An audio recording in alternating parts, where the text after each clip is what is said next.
ఏలూరు జిల్లా చింతలపూడి మండలం రాఘవాపురం ప్రాథమిక ఆరోగ్య కేంద్రం వైద్యాధికారి కిరణ్ చైతన్య వర్షాకాలంలో వచ్చే సీజనల్ వ్యాధుల్ని గురించి ప్రజలకు అవగాహనని కల్పించడం జరిగింది.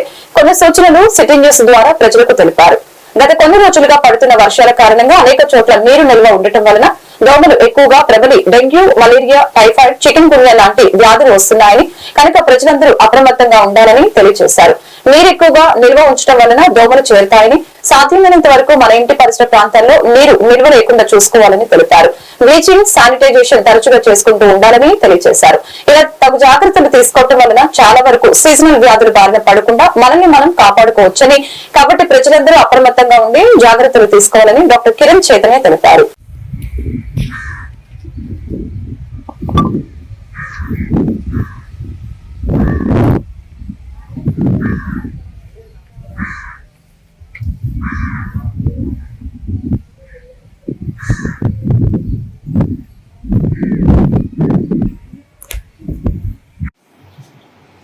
నా పేరు డాక్టర్ కే కిరణ్ చైతన్య అండి. నేను Raghavapuram PHC medical officer.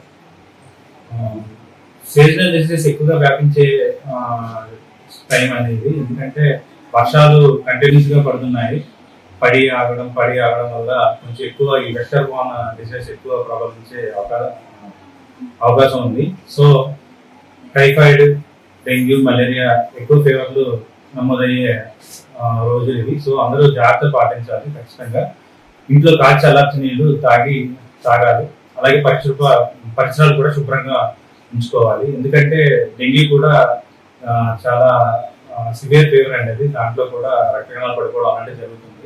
So ఈ డెంగ్యూ, మలేరియా అలాంటివి రాకుండా దోమలను అరికట్టేలాగా మస్కిటోనెట్స్ వాడటం, అలాగే ఈ వాటర్ ఎక్కువ స్టోరేజ్ లేకుండా, స్టాగ్నెంట్ వాటర్ ఎక్కడ లేకుండా చూసుకోవాలి.